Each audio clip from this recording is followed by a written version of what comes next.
Una fría noche de 1863, un grupo de hombres decididos cambió el mundo. Su descarado plan marcaría el comienzo de una historia deportiva sin precedentes, llena de éxitos. Pasión por el fútbol.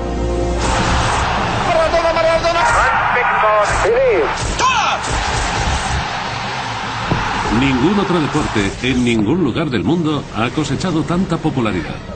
En solo 150 años, el fútbol ha conquistado el mundo. El 9 de julio de 2006, aquí en el Estadio Olímpico de Berlín, se jugó la 18ª final de la Copa del Mundo de Fútbol. Miles de millones de aficionados lo siguieron en directo desde aquí o por televisión. Estamos a punto de iniciar un viaje hacia el pasado con varios de los verdaderos héroes de este deporte para intentar responder a algunas preguntas intrigantes. ¿Dónde se convirtió el fútbol en lo que es hoy? ¿En Europa, América o Asia? ¿Y cuál es la nación más futbolera del mundo?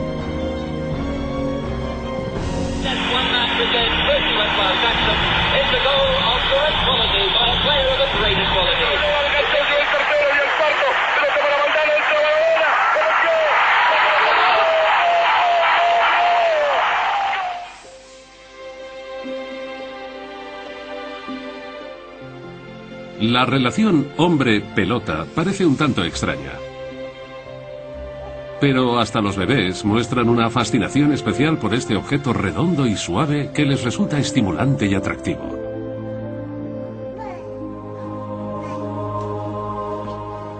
Quizá es esa conexión intrínseca entre hombre y balón la que ha potenciado la aparición de futbolistas excepcionales.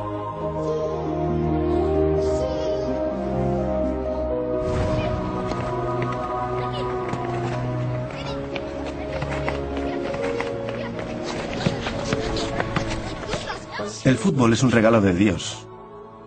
El fútbol es maravilloso, lo es todo.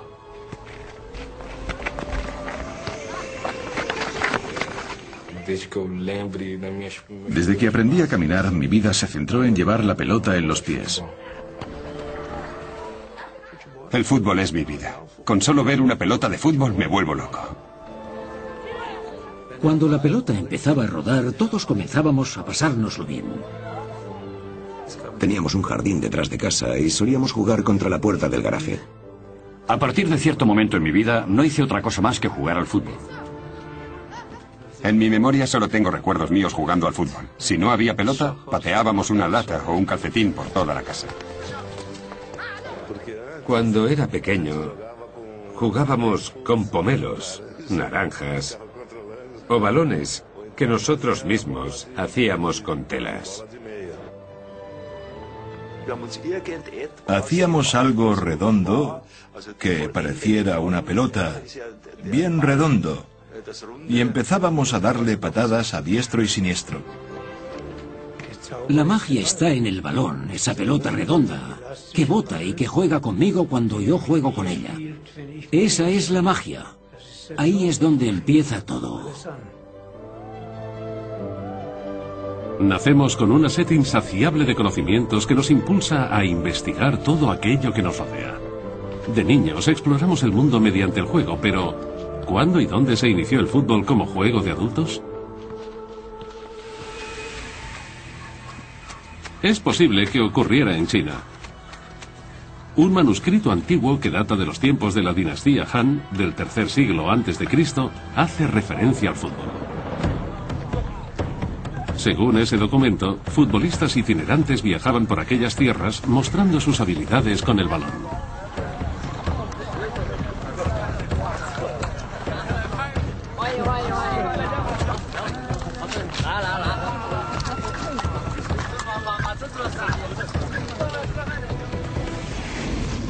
La representación visual más antigua también procede de China.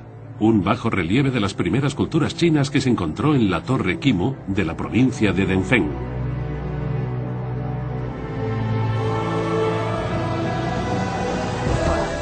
Los chinos llamaban a su juego Ku Kiu, que en su idioma significa patear una pelota, y los historiadores sospechan que realizaban apuestas sobre los posibles resultados o el número de goles que se iban a marcar.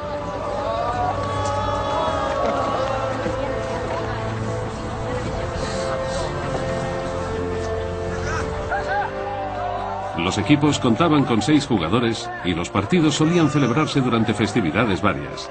Emperadores, generales militares e incluso sacerdotes concebían el fútbol como entretenimiento para el pueblo.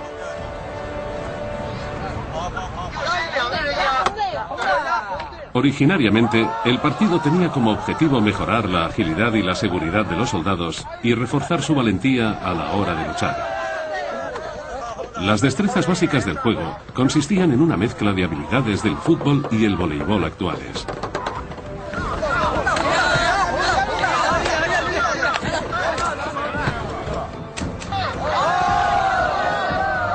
Pero la técnica requerida para jugar se convirtió enseguida en un deporte social, y con el paso de los siglos se fueron desarrollando reglas y normas cada vez más definidas. El partido tenía lugar en un campo marcado donde los jugadores lanzaban un balón a porterías de 5 metros de altura.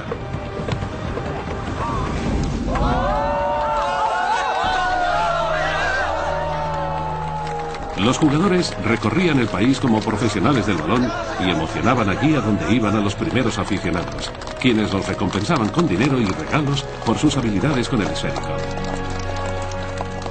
Mucho antes de que el fútbol llegara a Europa, los antiguos chinos ya habían inventado el juego, hecho apuestas sobre los resultados y pagado a los jugadores. Paralelismos destacables con este deporte actual.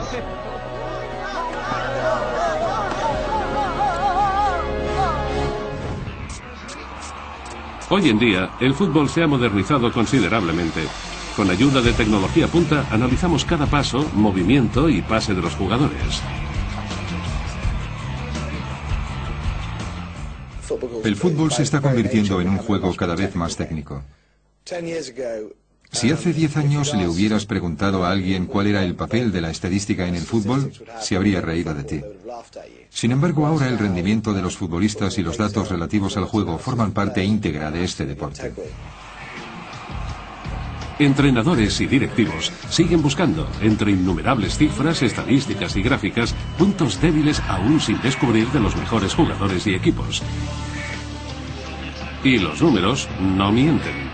Tras comparar a 2 de los mejores de todos los tiempos, los brasileños Pelé y Ronaldo, se pudo determinar que Pelé, en la final del Mundial de 1958, se involucró en el juego mucho más que Ronaldo en la final de 2002.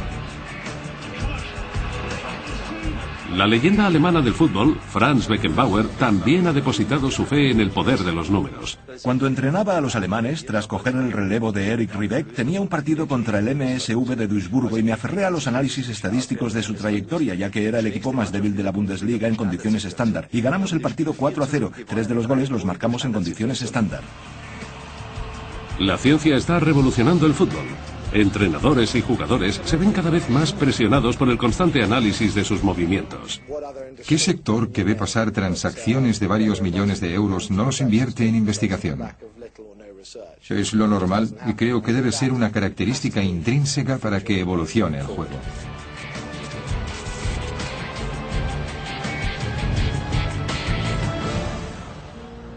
Pasaremos ahora a analizar qué país ha mostrado un mayor interés por el fútbol a lo largo de su historia. Para ello visitamos Sheffield.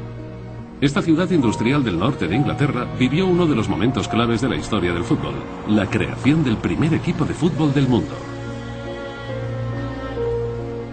En la historia del fútbol, independientemente de dónde se esté jugando, ya sea Múnich, Buenos Aires o Sheffield, nada habría tenido sentido de no haber sido por el Sheffield Football Club. El Sheffield Football Club es el padre de todos los clubes de fútbol del mundo. En 1857, 2 antiguos estudiantes de la Harrow School fundaron el Sheffield FC. Buscaban una alternativa al deporte tradicional del verano, el cricket, para mantenerse en forma.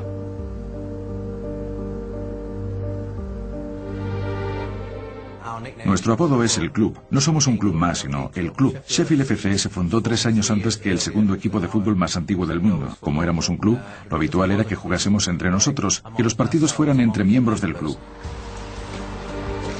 Hoy, el padre de todos los clubes de fútbol juega en la Liga Este de los Condados del Norte, en Inglaterra. Pero el Sheffield Football Club siempre ocupará un lugar destacado en la historia del fútbol. Las reglas que se establecieron en 1857 son en general las que imperan hoy en día.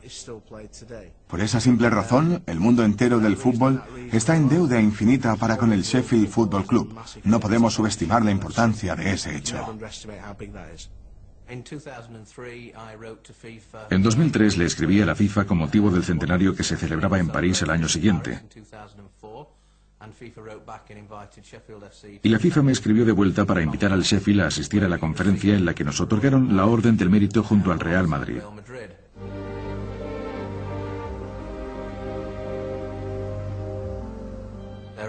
Fueron los dos primeros equipos en recibir una Orden del Mérito, el humilde Sheffield FC y el Real Madrid.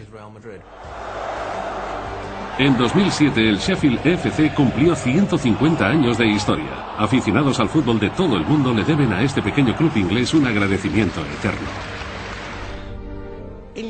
A lo largo de nuestra vida cambiamos un montón de cosas. Mudamos de casa, algunos se casan, otros se divorcian, cambiamos de coche. Hay muy pocas cosas que permanezcan con nosotros para siempre, pero el equipo de fútbol que eliges desde niño será el que defiendas el resto de tu vida. Tras el Sheffield Football Club, en Inglaterra se fueron creando más y más equipos de fútbol, sobre todo en las ciudades industriales del norte. Surgían como alternativa para el tiempo libre de los trabajadores locales. 22 años después, aparecieron en escena los primeros futbolistas remunerados. Los escoceses John Love y Fergus Sutter causaron un gran revuelo cuando se convirtieron en los primeros futbolistas profesionales de la historia del fútbol. La hostilidad inicial de los honrados jugadores aficionados hacia los rastreros profesionales terminaría convirtiéndose en el símbolo de la división entre ricos y pobres. Preston North End se convirtió en uno de los primeros Dream Teams. Con la presencia de profesionales escoceses, Preston ganó todas las competiciones en las que participó en el 88 y el 89, incluido el apodo de Los Invencibles. Hoy, cuando el fútbol consiste más en desarrollos técnicos que intuición, los clubes ingleses lideran las listas. El Manchester United, por ejemplo, un club que contó con figuras del balón como George Best y Bobby Charlton y que ahora tiene en sus filas a jugadores de la talla de Wayne Rooney.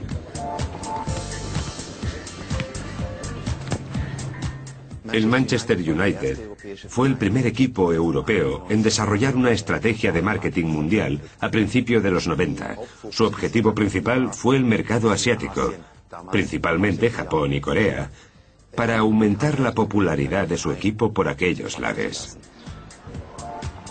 Ningún otro club del mundo da un valor de mercado a sus jugadores con mayor profesionalidad y éxito que el Manchester United.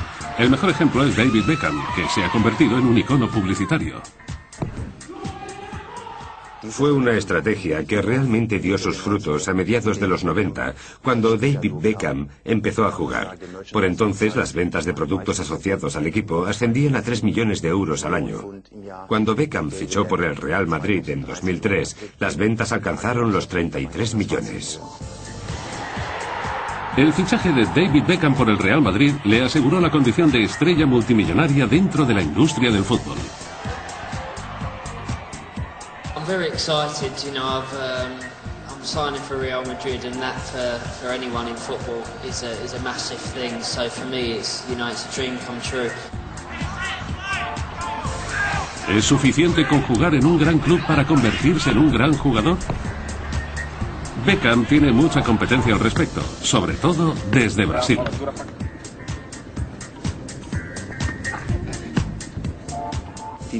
En la Bundesliga o en cualquier otra gran liga europea, hay jugadores brasileños de gran calidad. Son una reserva inagotable. En ningún otro lugar del mundo el fútbol fascina, cautiva y mueve masas como en Brasil. Todo el mundo puede jugar al fútbol. Por eso constituye la familia más grande del deporte. Y se explica esa pasión. Ningún otro país ha ganado más campeonatos del mundo y ha producido más jugadores de primera clase. En Brasil nos movemos de una forma especial. Y eso se refleja en nuestro juego y en cómo sorteamos los defensas rivales. Algunos dicen que el secreto de su éxito radica en su música. Los brasileños no solo juegan al fútbol, lo bailan. A esta forma de mover el cuerpo y jugar al fútbol la llamamos ginga. Es el ritmo brasileño del regate. Es como bailar. Todo está en el movimiento. El equipo brasileño actual y su elegancia en el juego son objeto de culto en todo el país. El fútbol brasileño es todo creatividad, libertad, alegría y espectáculo. Pero históricamente, la pelota ha desempeñado un papel importante en toda Mesoamérica. Hace más de 3000 años, entre estas pirámides también se jugaba a un juego de pelota.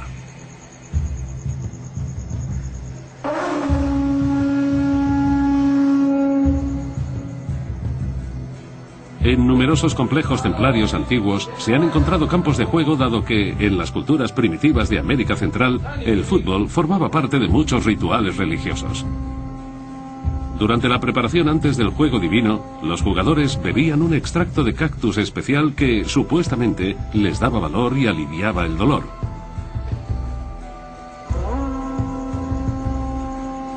Aquel ritual deportivo se conocía con el nombre de ulama, y los pueblos mesoamericanos lo utilizaban para evocar la victoria del sol sobre la oscuridad eterna.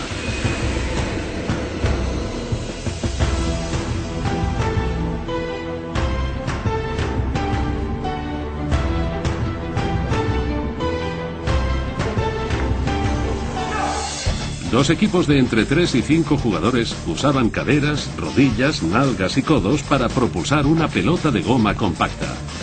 El vuelo de la misma, al parecer, representaba el movimiento de los cuerpos celestiales. La pelota podía llegar a pesar hasta 4 kilos, así que solo los hombres más fuertes y aguerridos se atrevían a participar. El objetivo consistía en colar el balón por un aro de piedra, tarea en ocasiones físicamente peligrosa.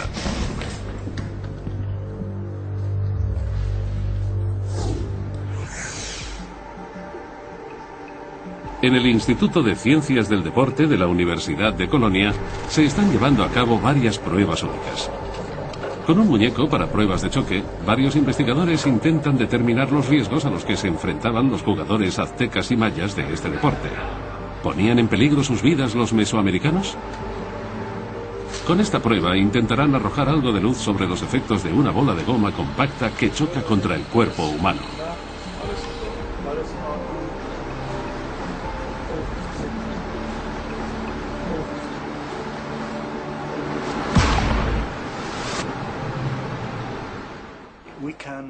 Sin duda, un impacto como ese en la cabeza puede causar heridas graves en los tejidos, los huesos e incluso el cerebro de la víctima.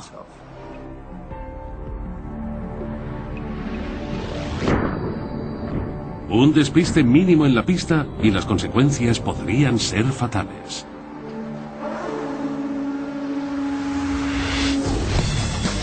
Estas pruebas también demostraron por qué aquellos antepasados jugaban con la cadera. La bola pesaba demasiado como para poder darle con el pie. Si algún jugador lograba colar la pelota por uno de los aros de piedra, se daba el partido por finalizado. La victoria representaba el viaje de los espíritus de la oscuridad y el triunfo del sol.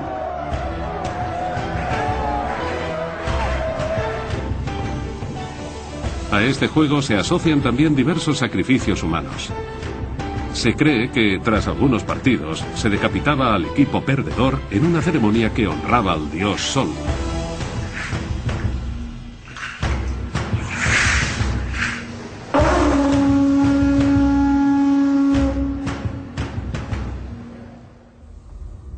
Pero mientras los aztecas y los mayas usaban los juegos de balón para comunicarse con sus dioses, los aficionados sudamericanos de hoy en día adoran a sus propios jugadores. Y la lista de superfutbolistas procedentes de esta región es muy larga. ¿Será alguno de ellos el mejor jugador de todos los tiempos?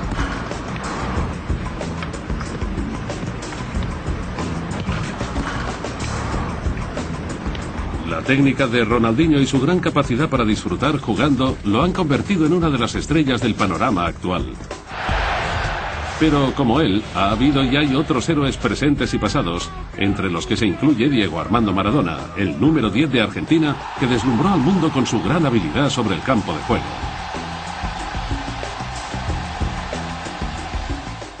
Era un auténtico genio. Veía y hacía cosas que los demás no entendíamos.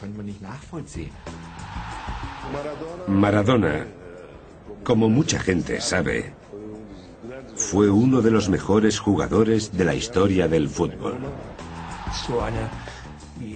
En mi opinión, nunca ha habido y nunca habrá otro jugador como Diego Armando Maradona. Alemania también ha producido grandes futbolistas a lo largo del último siglo. Franz Beckenbauer es sin duda uno de los grandes candidatos a mejor futbolista de la historia. Apodado el Kaiser o Emperador Franz, ganó un mundial de fútbol como jugador y otro como entrenador. Beckenbauer representa a toda una generación. Una generación de jugadores alemanes que tienen unas características muy diferentes a las del fútbol alemán. Pocos jugadores han exhibido la elegancia y la habilidad prácticamente innata del Kaiser. Él tipificó un sistema nuevo. El líbero era el sistema típico alemán y Beckenbauer fue su mejor icono. Y en todas las listas de mejores futbolistas de la historia hay un nombre que se repite: Pelé, sinónimo de agilidad, técnica, excelencia y goles brillantes. Con 17 años, Pelé se convirtió en el jugador más joven en ganar un campeonato mundial.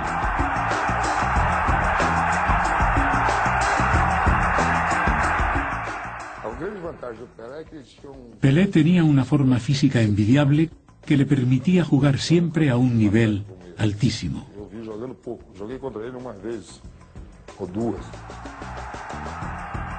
Pelé era la personificación de los genios de fútbol brasileños. Era único. Hacía maravillas con el balón. Para nuestra generación, Pelé seguía siendo el modelo a seguir y un gran ídolo.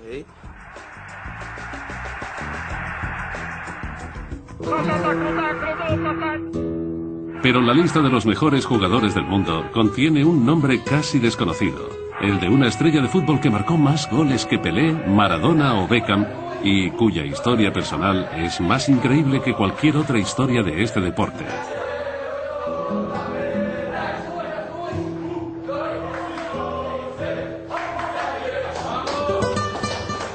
Hablamos de Arthur Friedenreich, un héroe caído en el olvido. Arthur Friedenreich fue un gran futbolista de la historia de Brasil. Mi padre solía hablarnos de él, y su historia se remonta a antes de 1935. Sao Paulo, principios del siglo XX. El fútbol era un privilegio solo permitido a blancos de clase alta. Como hijo de mercante alemán que era, a Arthur lo dejaron jugar en un equipo a pesar de ser de raza mixta. Nadie sabía entonces que estaban ante el que sería coronado como rey del fútbol.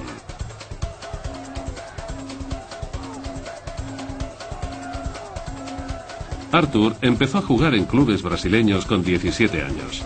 Por aquel entonces no se penalizaban las faltas realizadas sobre jugadores negros, y él solía recibir la mayoría de las de sus oponentes. Un día, una falta especialmente dura le recordó un incidente que había sufrido de pequeño. Estaba jugando en la calle y tan concentrado estaba en el juego que casi lo atropella un coche. En el último minuto se libró gracias a un movimiento extraño de su cuerpo.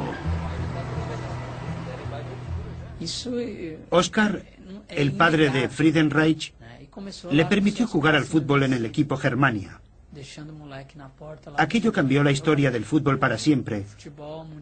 Friedenreich fue el primer gran genio en el campo. Arthur desarrolló una agilidad única y una curiosa habilidad para evitar las patadas de sus oponentes blancos, y asombraba por igual a jugadores y fans. Una de las pocas personas aún vivas que llegaron a ver el juego de Arthur Friedenreich vive en Sao Paulo. El exlocutor de radio Nicolau Tuma tiene 95 años y ha visto jugar a muchos de los grandes: Garrincha, Pelé, Ronaldinho y Arthur Friedenreich.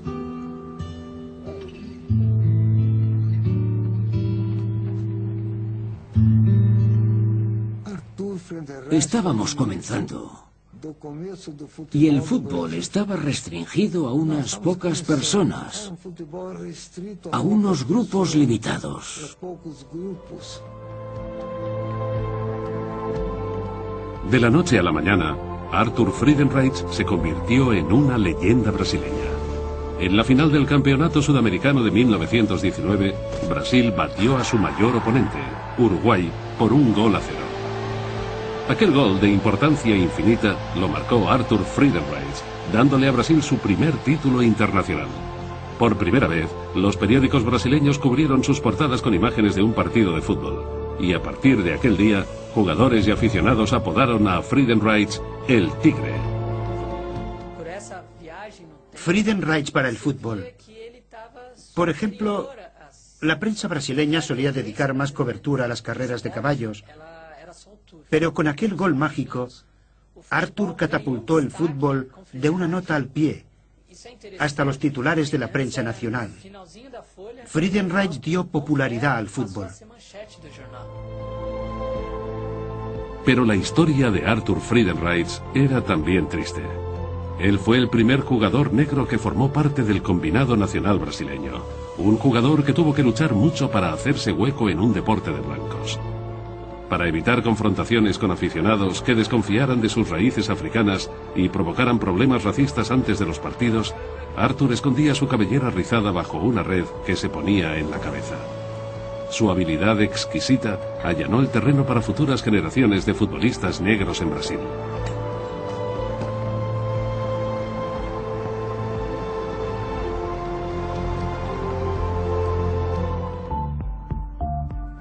Friedenreich también se hizo famoso por su habilidad para hacer cambiar la trayectoria del balón cuando disparaba a puerta.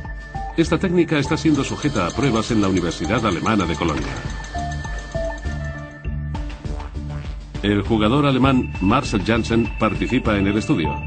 Con ayuda de cámaras de última generación y varios sensores, registran sus movimientos al lanzar un balón a portería, haciendo que éste gire varias veces sobre su propio eje y cambie de dirección durante el curso de su trayectoria. Hoy en día, este toque de balón forma parte del repertorio de todos los grandes futbolistas.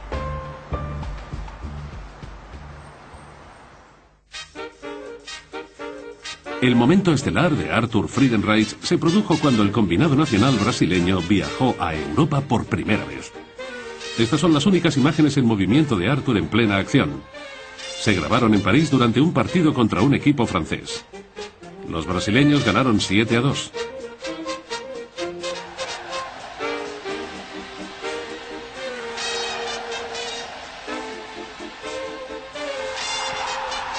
Nadie en Europa había visto jugar al fútbol a semejante nivel. Y el máximo anotador del partido fue Arthur Friedenreich. Le dio al fútbol una nueva dimensión. Los franceses quedaron completamente boquiabiertos, y solo con un partido. Por eso lo coronaron como rey de los reyes del fútbol mundial. Un famoso científico deportivo, Roland Loy, analiza partidos de fútbol según criterios científicos y elabora tablas históricas de este deporte. Arthur Friedenreich logró la friolera de 1.329 goles. Es decir, atravesó los 3 palos más veces que el grandísimo Pelé o el alemán Gerd Müller. Arthur Friedenreich fue además el primer futbolista en lograr el récord de los 1.000 goles. La carrera de Friedenreich se extendió un total de 26 años.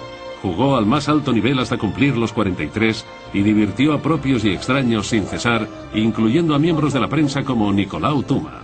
Regatea hacia la portería. Hay 1, 2, 3 jugadores detrás de él. No pueden arrebatarle el esférico. 1, 2, 3 jugadores que no pueden detenerlo. Por fin se planta ante la portería, chuta y ¡gol! Así. Su destreza con el balón no le reportó grandes ganancias, pero su equipo le obsequió con esta casa en Sao Paulo como agradecimiento por sus años de juego. Friedenreich falleció en septiembre de 1969 a los 77 años de edad. 3 meses después, Pelé lograba el gol número 1000 de su carrera. Pero ni siquiera él lograría batir el récord alcanzado por su predecesor. Pero en realidad, La gloria y la popularidad que ha alcanzado con los años se la debemos únicamente a Arthur Friedenreich. Él reinventó el juego. Su nombre sonaba en todas las emisoras de radio e introdujo el gusanillo del fútbol en todas las capas sociales. Gracias a él, la gente se convenció de que cualquier persona normal podía lograr la fama.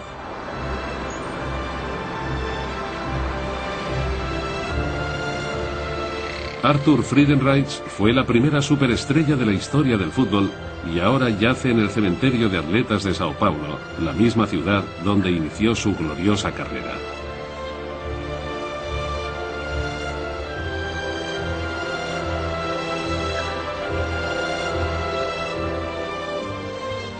En él encontró Brasil al mejor jugador de todos los tiempos.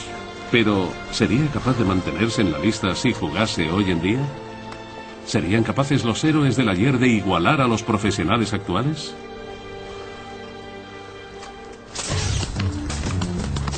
Vamos a poner a prueba a 3 jugadores del primer equipo del Hamburgo SV.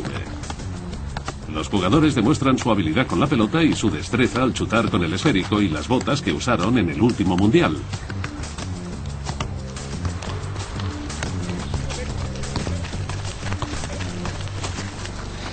Pero, ¿qué sucedería si les quitásemos su equipación moderna? Para averiguarlo, estos profesionales enfundarán botas de más de 60 años y darán unos toques con una pelota de cuero de verdad. Los resultados son sorprendentes. En los tiempos en que la pelota estaba hecha de cuero de verdad y que las botas llevaban placas de acero para una mayor protección, los jugadores necesitaban una técnica increíble para dominar el balón.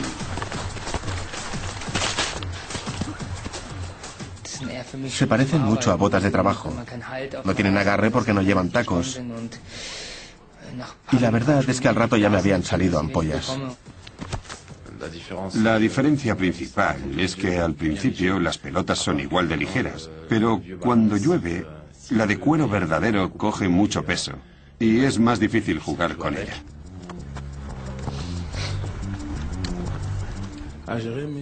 Creo que los jugadores de antaño tenían muchísima técnica porque era muy difícil jugar con aquel balón y con aquellas botas. Por eso siento un gran respeto hacia ellos.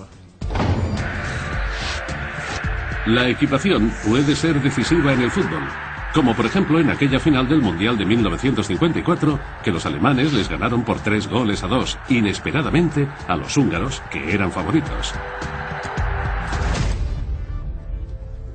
Todo empezó aquí, en la ciudad bávara de Sheffield. El producto que aquí investigaron y desarrollaron tuvo un impacto inigualable en la historia del fútbol. Karl-Heinz Lang es uno de los empleados más relevantes de Adidas. Participó en todas las decisiones importantes relacionadas con las botas de fútbol y era amigo y consejero del fundador de la empresa, Adi Dassler. Esta fue una de las primeras patentes de Adi Dassler en 1925. Una bota de fútbol que refleja claramente el estilo de las botas inglesas de fútbol. Es decir, una placa de refuerzo en la punta, una cinta en el empeine. Era más una bota de protección que de fútbol propiamente dicha.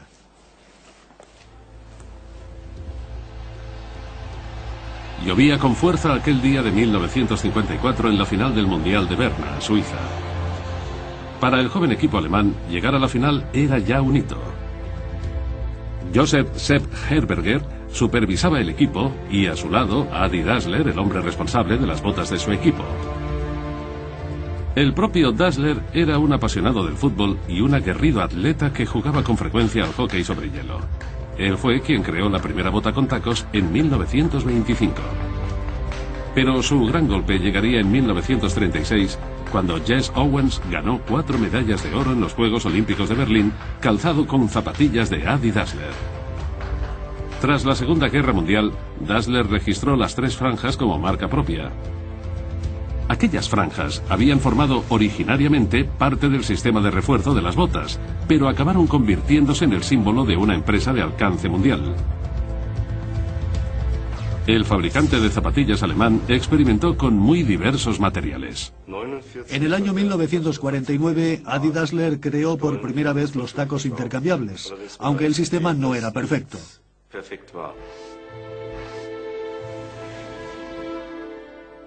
El fútbol es un deporte que requiere mucha carrera, y para toda carrera las zapatillas tienen que ser sobre todo flexibles, y además ligeras.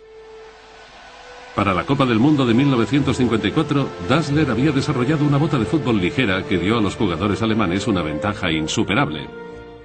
La siguiente idea que tuvo fue la de desarrollar la parte del empeine para mejorar el impacto del mismo con el balón, por eso ablandó y allanó esa parte del zapato. Pero lo que marcaría un hito en la fabricación de zapatillas de fútbol, la innovación que marcaría un antes y un después, fueron aquellos tacos intercambiables que dieron a los alemanes mucho más agarre sobre el resbaladizo campo.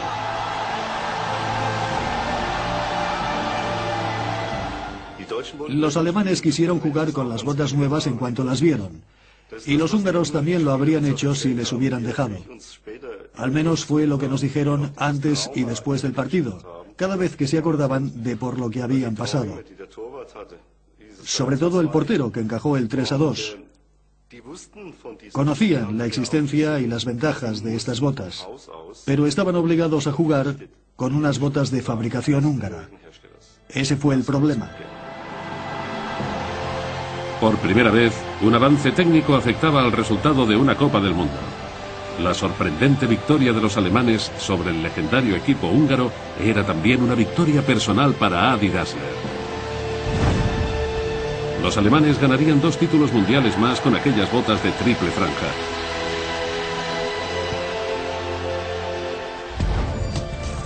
Sin embargo, perderían más adelante una final mundial que aún hoy en día sigue siendo controvertida, contra Inglaterra en 1966.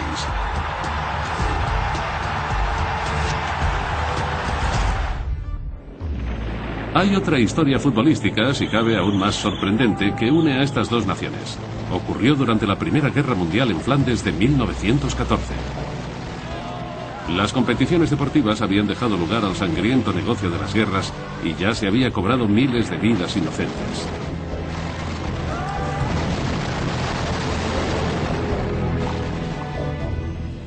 Al año siguiente, ambos bandos se encontraban enfrascados en una guerra infernal.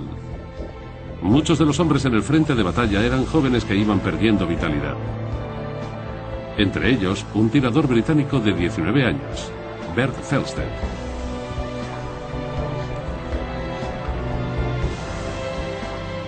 Pocos años antes de su muerte, Felsted le contó a un periódico británico una historia increíble. La Nochebuena de 1915, los soldados de ambos bandos firmaron una tregua. Alemanes y británicos salieron de las trincheras, se acercaron y durante unas horas compartieron risas y villancicos. Acallaron las armas y la paz reinó en el frente. Un suceso que titularían como la Tregua de Navidad.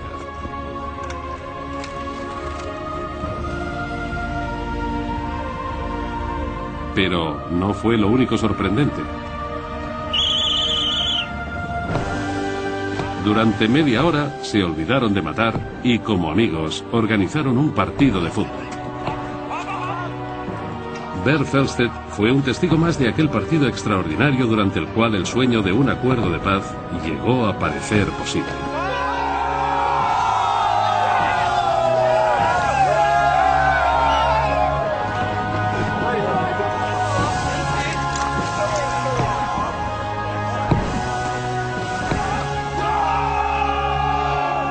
Pero no era más que un sueño.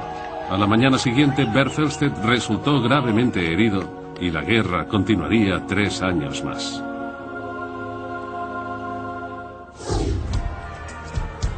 Una vez al año, en la pequeña ciudad inglesa de Ashbourne, acaecen hechos extraños.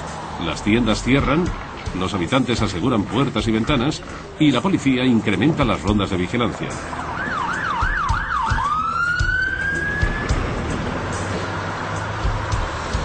La razón para este comportamiento viene de lejos. Durante los últimos casi 1000 años, los habitantes de este pueblo recrean un espectáculo antiguo que tiene como eje central una pelota. En Europa el fútbol surgió como competición entre dos pueblos o barrios. Según los registros existentes, participaban hasta 1000 contendientes y lo llamaban folk ball. No había ni reglas ni límites, ni tampoco diferencias entre jugadores y espectadores, y los partidos solían organizarse para arreglar disputas políticas.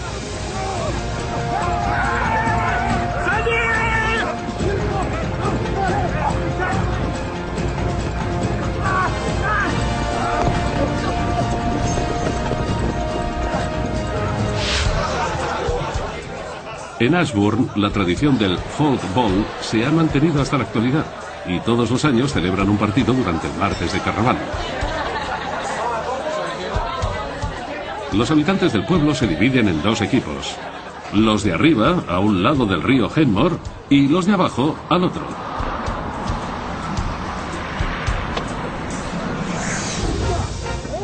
Hace 1000 años, esta especie de fútbol fue ganando popularidad y se convirtió en una competición tradicional en otros pueblos y ciudades. Los primeros documentos relacionados con el fútbol son, en realidad, actas de juicios en los que se mencionaban numerosos heridos graves e incluso fallecidos.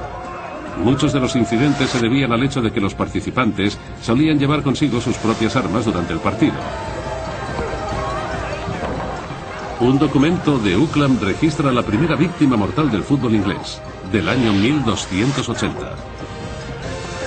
Henry de Ellington jugaba en uno de los equipos y David Lequen en el otro.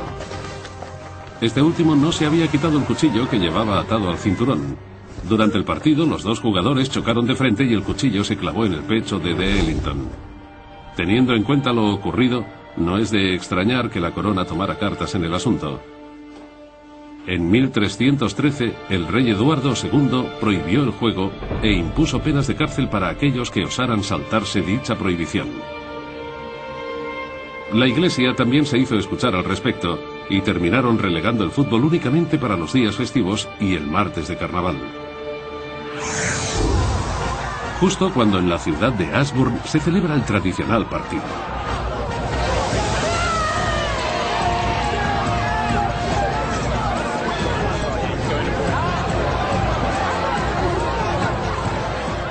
Al igual que antaño, los habitantes de Ashbourne se dividen en dos equipos y llevan a cabo un partido muy serio, a un ritmo frenético y sin renunciar a la lucha física.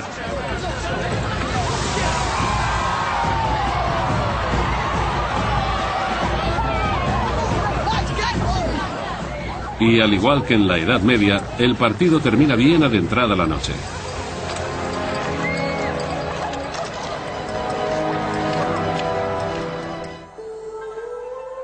El fútbol, tal y como lo concebimos hoy en día, ha alcanzado una popularidad sin precedentes en todos los rincones del mundo.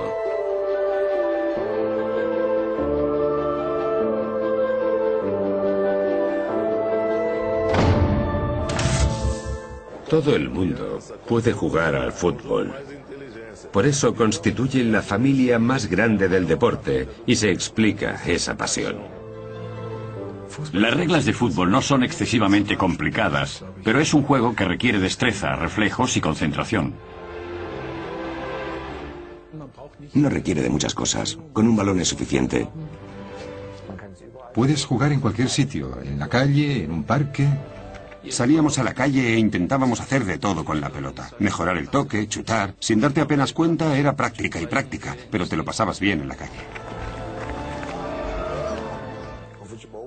En el fútbol, los más pequeños y humildes pueden vencer al Todopoderoso. El hombre puede cambiar la realidad.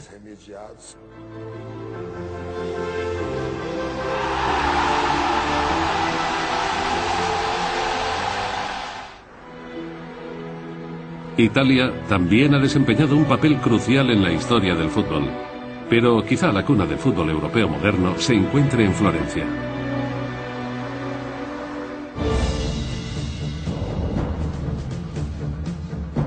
En la Italia renacentista se jugaron partidos que acabarían convirtiéndose en espectáculos opulentos y coloridos, conocidos como Calcio Fiorentino. Si hay algo seguro es que el fútbol, como lo conocemos, nació en Florencia. Pero a diferencia del fútbol inglés, el calcio estaba reservado a los ricos aristócratas.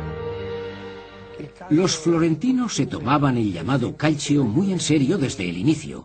Para nosotros es tan importante como cualquiera de nuestros monumentos históricos, el Ponte Vecchio o el Campanile. El calcio se jugaba en un estadio lleno de colores chillones donde las familias más pudientes de Florencia demostraban sus mejores habilidades. Los espectadores no podían mezclarse con los jugadores. Los equipos tenían un número fijo de jugadores en el campo cuya posición en el mismo estaba claramente diferenciada. Se situaban formando 4 filas horizontales: delanteros, defensas, mediocentros y destructores. El objetivo consistía en hacer cruzar el balón por la línea de fondo. Para ello, los jugadores llevaban el balón de un lado a otro del campo, golpeándolo con los puños y los pies.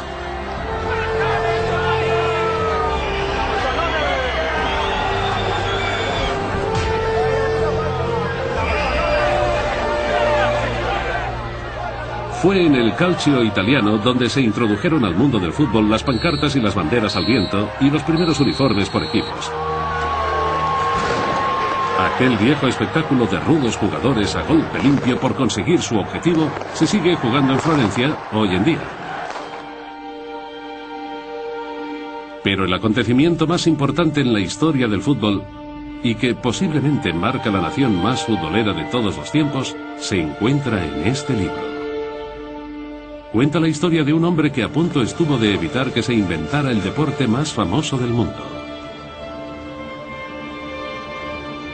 Inglaterra, 1863. Francis Mott Campbell jugaba con sus compañeros en el Blackheath Football Club. Era juego duro y golpear a los contrarios con el balón estaba muy bien considerado. Mientras tanto, a menos de 100 kilómetros, en la Universidad de Cambridge, los hijos bien de la sociedad inglesa llevaban desde 1840 intentando establecer unas reglas fijas para su propia versión del fútbol. En Cambridge no era solo un deporte tradicional, sino que formaba parte integral de la formación de sus estudiantes. A la cabeza del grupo se encontraba Charles Malden, alumno del Trinity College.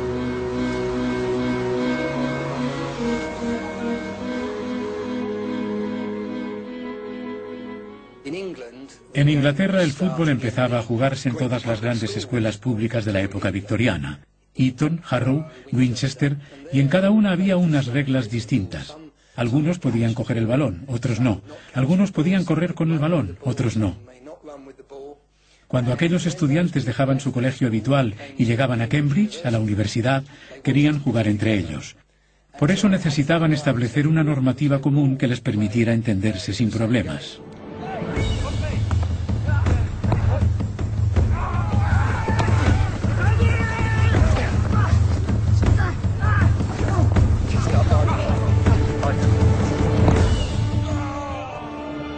El minutario oficial de fútbol de aquellos años establecía que se permitía pegarle a los contrarios en la espinilla, hacerles la zancadilla o incluso derribarlos contra el suelo.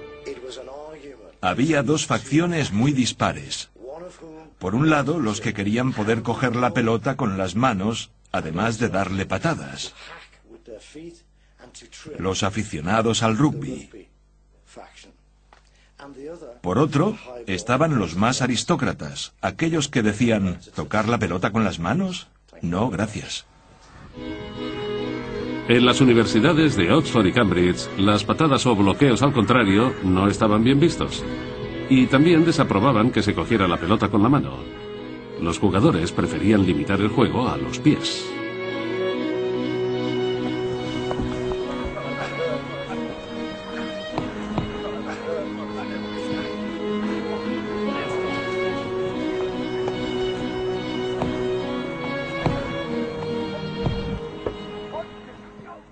El minutario contiene un informe sobre la reunión que tuvo lugar entre los dos grupos el 1 de diciembre de 1863.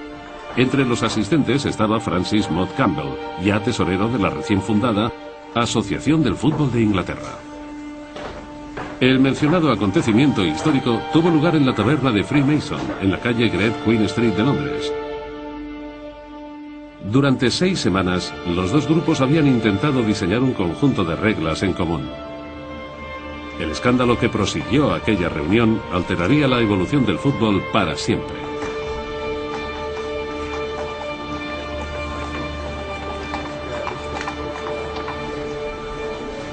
Un giro inesperado de los acontecimientos hizo que la votación final terminara del lado de Cambridge por 14 a 13 votos, con lo que esta universidad inglesa se hacía con el permiso de implementar los cambios de su elección a las reglas del juego.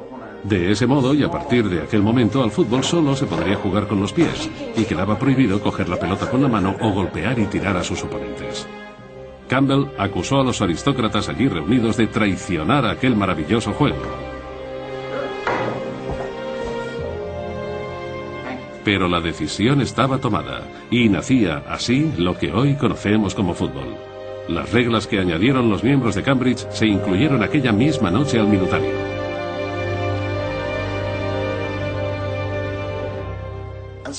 Y así surgió un juego un tanto ridículo.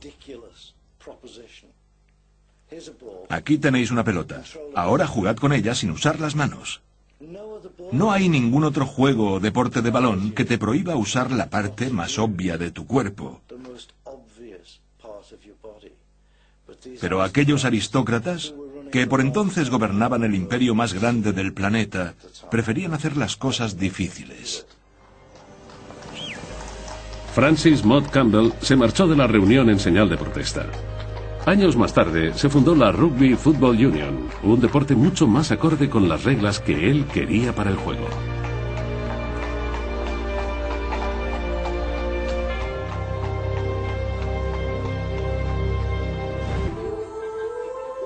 China, Inglaterra, Brasil, Alemania o Italia fueron solo algunos de los países que desempeñaron un papel crucial en el desarrollo del fútbol tal y como lo conocemos hoy en día. Ningún otro deporte se ha vuelto tan popular y tan cercano a sus aficionados. Independientemente de los resultados de cualquier campeonato del mundo, la gente de todo el mundo seguirá teniendo una opinión personal y subjetiva de quiénes son los mejores jugadores y cuál el mejor combinado nacional.